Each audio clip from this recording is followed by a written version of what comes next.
Il y a 5 ans de cela, j'étais dans une famille très pauvre. Hein. Ma mère se battait pour nous faire vivre. Il n'y avait pas mon père à côté qui pouvait nous donner à manger, etc. Et aujourd'hui, je ne suis pas quelqu'un qui est très riche pour dire, parce qu'il y a beaucoup de personnes qui pouvaient interpréter la sauce quand je dis 5 choses à éviter si tu viens d'une famille pauvre. Mais toi et moi, qui sont dans les situations délicates, tu dois vraiment tout faire pour s'en sortir et faire sortir notre famille dans ces situations-là. Ces 5 choses-là, obligatoirement, nous devons le supprimer si on veut aller plus vite. Tu dois jamais jouer le même jeu que les gens qui comptent sur leurs parents. Si toi, tes parents comptent sur toi, c'est hyper important. Et la plupart du temps, les gens qui viennent dans les banlieues ou dans les familles un peu difficiles, hein, financièrement, qui sont pas stables, eux tous, leurs parents comptent sur eux. Mais malheureusement, ce sont des personnes qui font le même jeu que les gens qui comptent sur leurs parents. Et dans cette vidéo, je vais vous dire quelles sont les choses qu'il ne faut jamais faire si toi, tes parents comptent sur toi et tu viens dans une famille modeste, pour ne pas utiliser le mot même pauvre, parce que moi j'aime bien le dire, la pauvreté c'est dans la tête. Ce sera l'une des vidéos le plus utile, plus intéressant dans cette scène Entreprendre Autrement. Donc maximum de concentration et n'oubliez pas de liker cette vidéo parce que ce sera utile et important, et de le partager pour aider d'autres personnes qui sont comme toi et moi il y a quelques années de cela puissent changer leur vie.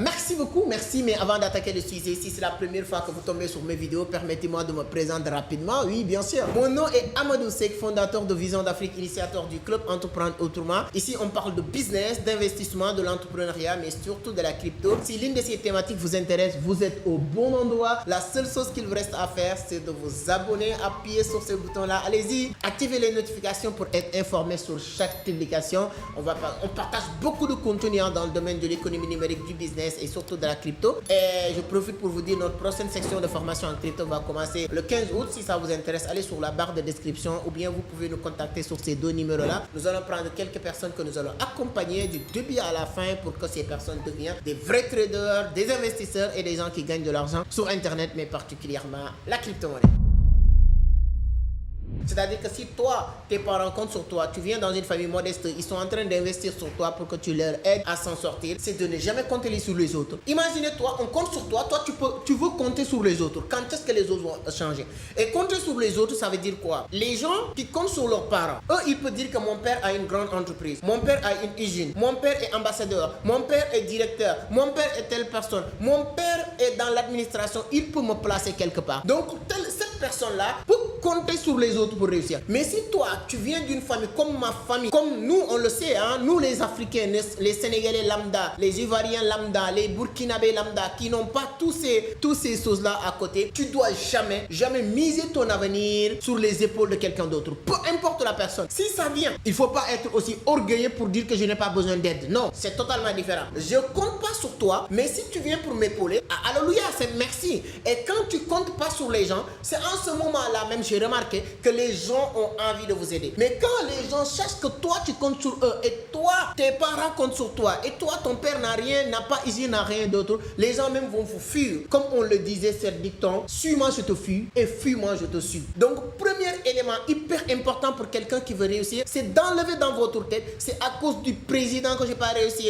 c'est à cause du tel ministre, c'est à cause de mon grand frère, c'est à cause de mon oncle, c'est à cause de mon cousin, c'est à cause de mon père. Tout ça, ce n'est que des alibis qui empêchent un jeune de réussir. Si vous venez dans une famille modeste, donc essayez de programmer votre cerveau déjà que votre réussite, le succès et la réussite de votre famille dépend uniquement de toi. Et à partir de là, tu n'attends pas un Père Noël qui va venir changer les choses, parce que cet Père Noël ne viendra jamais. Et toutes les personnes qui ont construit des grandes choses, ce sont des personnes qui ont compris cette idéologie. Et je dis souvent, si tu ne viens pas dans une famille riche doit venir de toi. Répète après moi. Si tu ne viens pas dans une famille riche doit venir de toi. Si tu n'es pas des gens sur qui tu dois compter, des gens doivent compter sur toi. ou bien une famille doit venir de toi qui va compter sur toi. C'est-à-dire que c'est pas toi qui comptais sur tes parents, mais c'est tes parents qui comptaient sur toi. Tu dois avoir une famille maintenant sur laquelle toi, tu vas pas compter, mais c'est eux qui vont compter sur toi. C'est ça la loi de la nature. C'est soit la loi de la loi naturelle. C'est simple comme ça. Et comme disait Cheikh Ben El Maktoum, hein, le patron de Dubaï aujourd'hui, j'adore cette citation qui dit que les temps difficiles créent des hommes forts, les hommes forts créent des temps faciles, les temps faciles créent des hommes faibles, les hommes faibles créent des temps difficiles. Toi, tu viens, tu as eu la chance de venir dans une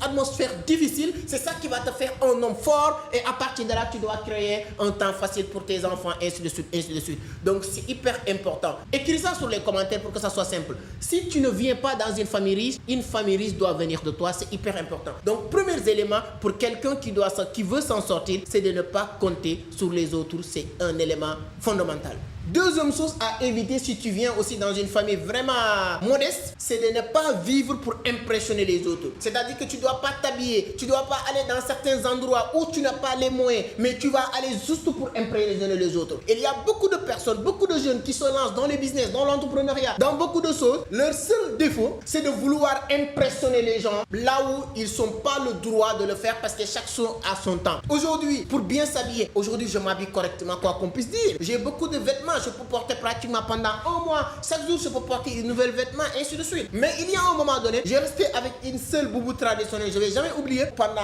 un an et demi, c'est la seule chose que je portais. Un boubou basé, un peu jaune comme ça, qui était joli à l'époque. Je le portais tout le temps, parce que je savais que chaque chose a son temps. Deuxième chose, moi j'ai resté pratiquement, je ne connaissais pas les restos, je ne connaissais pas les boîtes de nuit, ainsi de suite. Il y a un moment donné, avec mes amis, on partait de temps en temps dans les restos, ainsi de suite, en groupe, en faisant de la cotisation, etc. Mais aller dans les restaurants, dans les boîtes pour impressionner les gens, c'est pas une bonne chose si quelqu'un vient dans une famille modeste et tu veux atteindre certains niveaux. Arrivé à un moment donné, aujourd'hui, ma vie, je suis pratiquement sur tous les plus bons endroits de Dakar, exemple, pratiquement chaque jour, ce n'est plus pas chaque semaine. Pourquoi? C'est pas parce que je veux impressionner, c'est pas parce que je veux être dans ces endroits. Les gens qui comprennent rien, ils pourront réfléchir comme ça parce que moi j'ai compris les méthodes. Mais aujourd'hui, tout le temps, moi, actuellement là où je vous parle, j'ai des invités qui sont au Sénégal, qui sont logés à Radisson. Donc je suis obligé pratiquement chaque jour d'aller à Radisson, dans les chambres, ainsi de suite, parce qu'ils sont là-bas. Moi, je voyage tout le temps. Quand je voyage, je suis obligé d'être dans les hôtels. Donc, c'est pourquoi je prends des images qui sont dans ce niveau-là. Mais si toi, tu viens de démarrer, tu es dans une... Voilà,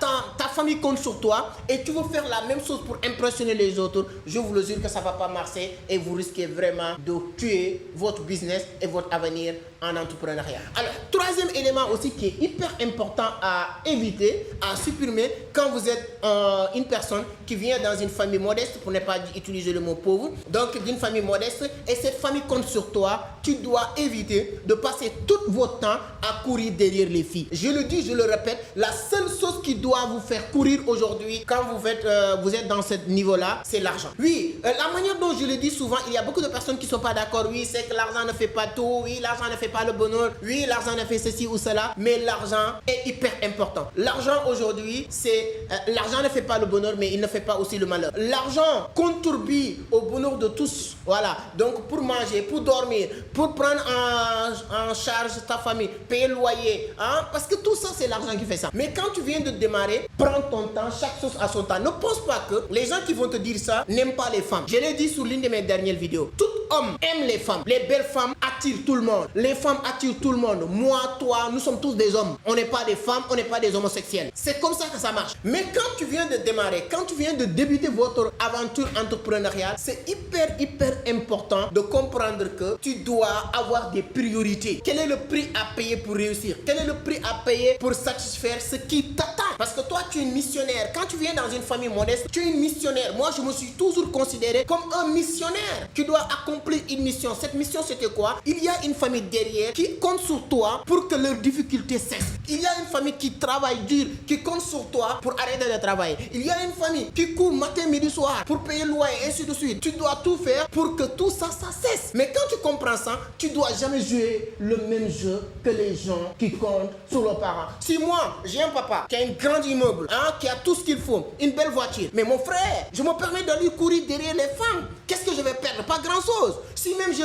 accidentellement vous enceintez cette fille, qu'est-ce qui va se passer? Rien de grave. Si elle n'a qu'à même venir à la maison de ton père. Il y a à manger, il y a à boire à la maison de ton père. Mais toi et moi, les filles. Accidentellement, tu enceintes une fille. Qu'est-ce qui va se passer? La première chose, on va te dire que mon frère, tu dois payer les ordonnances. Ça commence dès ça. Chaque semaine, on va te demander 10 000, 5 000. Je dois faire échographie. Et une fois que maintenant la fille a accouché, c'est à partir de là maintenant les dépenses encore vont commencer.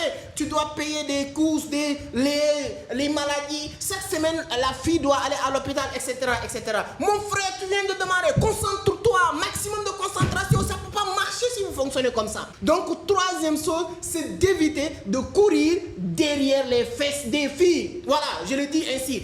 Arrêtez de courir derrière les filles si vous venez dans une famille. Chaque chose en son temps. Tu n'aimes pas plus que nous ou bien les autres, les femmes, mais c'est une question de priorité. Et je le répète, suis-moi, je te suis, fuis-moi, je te suis. En ce moment-là même, les filles ne vont pas te suivre. Mais s'il faut attendre un peu et vous vous concentrez à bâtir quelque chose de concret, en moins de temps, tous les filles vont courir derrière toi. Je pense que je me suis fait bien comprendre. Et si on est ensemble, j'aime bien la vidéo où je vous avais demandé. Si on est ensemble, dites-moi sur les 11 commentaires, on est ensemble. Ça me fait plaisir, j'ai lu tous les commentaires. Ça me permet de savoir que je ne parle pas dans le vide. Ça me permet de comprendre aussi que ce que je suis en train de dire, ce n'est pas en train de vexer les gens. Parce que ce n'est pas mon objectif, ce n'est pas mon but. Souvent, j'ai discuté avec un ami qui me dit que non, toi, quand tu fais des vidéos, tu es chaud.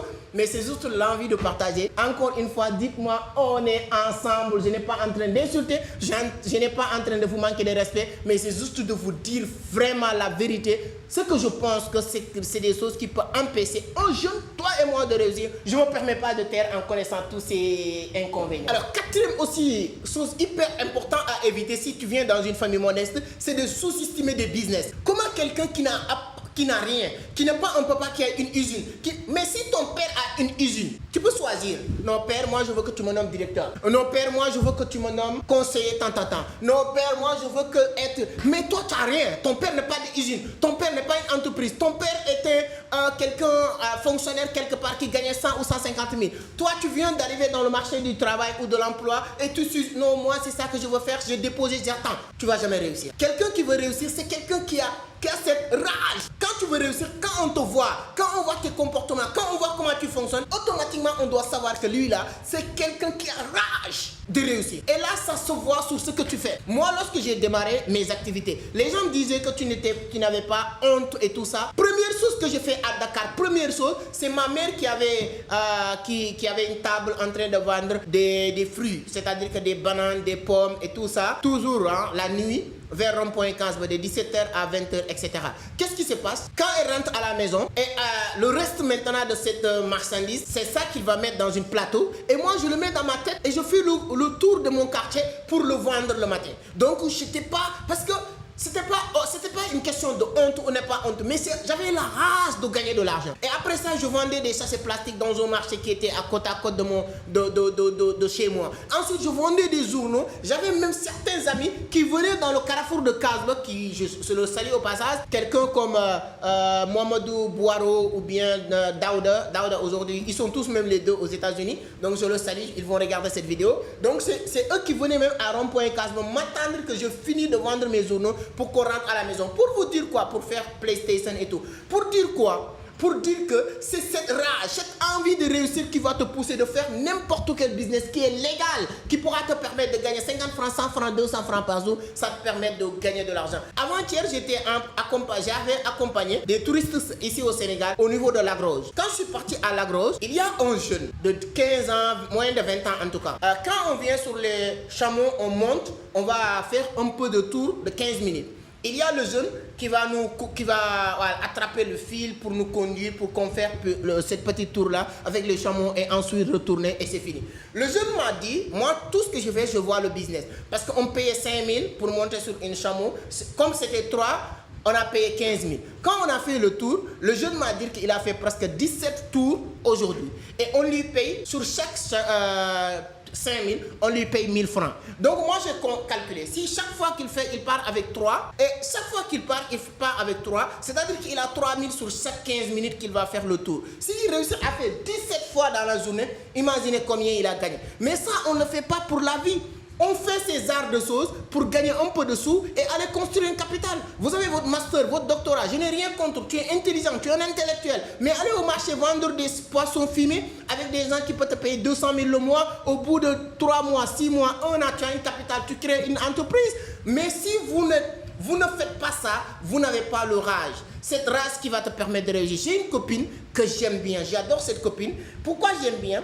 Elle a son master, tout ça hein, à l'université Cheikh Anta Diop. Mais depuis que je connais cette personne, je vais pas donner son nom, jusqu'à aujourd'hui, tous les jours, cette personne entrait, elle n'a jamais sous-estimé un business. Moi, elle a travaillé avec moi, je l'ai payé 30 000, elle avait son master. Mais elle a compris que je dois toujours gagner de l'argent, elle n'a jamais chômé jusqu'à aujourd'hui. C'est pourquoi j'ai beaucoup d'estime, beaucoup de respect pour cette personne. Donc, si vous venez dans une famille modeste comme nous, comme moi, comme toi, comme beaucoup de personnes, votre première erreur, c'est de sous-estimer certains business. Donc, c'est l'erreur monumentale à éviter. Alors, la cinquième chose hyper importante à éviter, à bannir aussi si tu viens dans une famille modeste comme nous tous, c'est de passer énormément de temps devant la télévision. La télé ne t'apporte rien de concret, rien d'important. L'information utile n'est pas à la télé que tu vas l'avoir. À la télé, c'est des informations programmées, destinées à toi qui es en train de regarder cette télé. Ce n'est pas des informations qualitatives. Ce n'est pas des informations qui vont te permettre de gagner de l'argent. Ce n'est pas d'informations utiles pour ta vie. Je ne te dis pas d'arrêter complètement de regarder la télé, mais diminuer votre temps que tu vas passer à la télé. Si vous voulez réussir, le temps que vous avez l'habitude de passer à la télé, à regarder des matchs de football qui parlent de tout et de rien,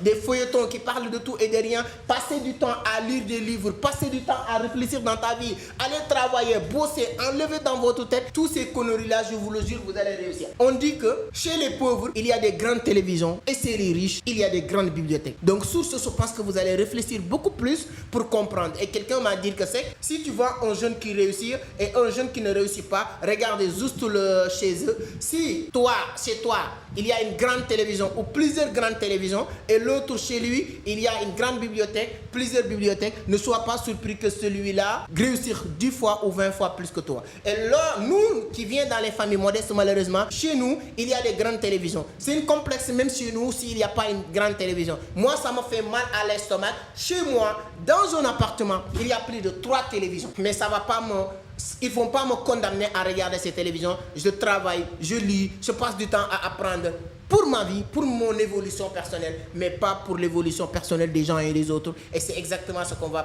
partager à la télé. Donc je ne dis pas que la télé est inutile à 100% parce que grâce à la télé, je fais des projections aujourd'hui à mes formations. Grâce à la télé, on connaît certaines choses, mais passer énormément de temps à regarder les feuilletons, les films, les séries, ça ne sert pas à grand chose. À partir de là, tu dois te concentrer sur ta vie. Alors voilà la vidéo que je voulais partager avec vous aujourd'hui. Donnez-moi votre point de vue sur les commentaires. C'est toujours un plaisir de partager avec la communauté qui ne cesse que de grandir grâce à vous, vos abonnés, vos likes, vos partages. Donnez votre point de vue sur les commentaires, sur quel point que vous êtes d'accord avec moi, sur quel point que vous n'êtes pas d'accord avec moi. Tout ça, ça va me permettre d'améliorer certains points et de voir comment aborder certains sujets. Notre formation en trading de la crypto-monnaie, ça va démarrer le 15 août, donc vous êtes au bon endroit, au bon moment. La seule chose qu'il vous reste à faire, c'est de saisir l'opportunité pour qu'on puisse être ensemble et vous accompagner. Vous allez devenir des monstres du trading de la crypto. Avec beaucoup d'humilité, en Afrique, les gens ils sont d'accord que nous sommes les meilleurs. Alors, je vous avais demandé, poser la question la semaine dernière, mais il n'y a pas beaucoup de réactions, mes amis.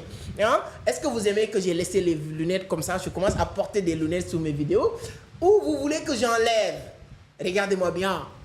Et ça, voilà, on va dire la vérité. Les filles, je préfère l'appréciation des dames. Parce qu'un homme qui me dit que tes lunettes, c'est joli ou c'est pas joli là, ça, c'est pas. Ibou, notre caméraman, il y a un jour, on était dans la voiture, il a dit que s'il travaille, c'est à cause des femmes. S'il n'y avait pas de femmes, il ne va plus travailler.